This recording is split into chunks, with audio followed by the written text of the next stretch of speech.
Oi, esse é um vídeo sobre resolução de circuito do Enem 2023. Geralmente essas questões de circuito são complexas, mas vou tentar explicar com calma. A questão é o circuito que está aí na tela. A gente consegue ver L1, L2, L3, são lâmpadas e uma fonte de energia que está no desenho uma pilha, mas não necessariamente é uma pilha, pode ser uma tomada ou coisa assim. Essa pilha é só para deixar claro onde que fica positivo e negativo e tudo mais. Mas isso não é tão importante aqui. A questão quer saber se o L2, a lâmpada L2 queimar, o que acontece com o resto do circuito? Ou mais precisamente, o que acontece com as outras lâmpadas, com o brilho delas? O brilho de uma lâmpada depende da potência dela. Se a potência dela aumentar, o brilho vai aumentar, e se a potência diminuir, o brilho também diminui. Essa potência ela depende da corrente elétrica no circuito. Então a gente vai analisar a corrente elétrica do circuito para ver se ele vai aumentar ou diminuir. E como eu faço isso? Uma das formas de ver isso é o seguinte: você consegue ver aqui que o R da resistência e o L2 estão em paralelo? Por que isso?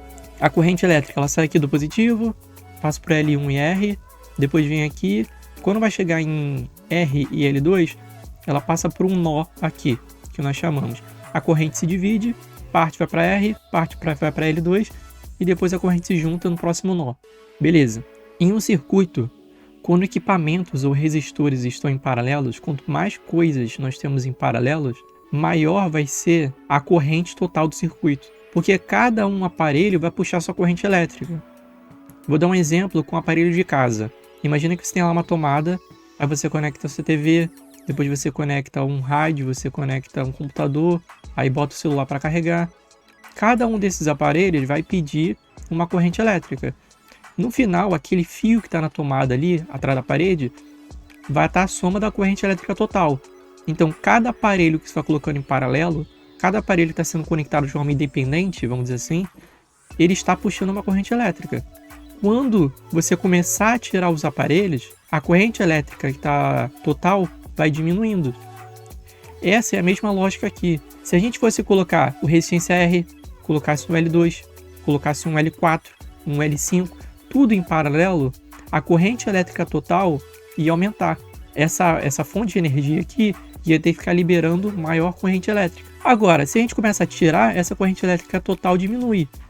Se diminui, a potência, tanto em L1 quanto L3, também vão diminuir.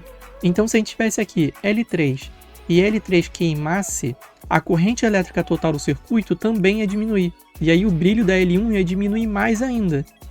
E se nessa história esse R aqui queima, esse resistor queima, o que acontece com o circuito? Se isso acontece, a corrente elétrica some. Por quê? Porque a corrente elétrica que sai aqui do positivo, ela não consegue completar caminho até a parte negativa. Isso seria interrompido.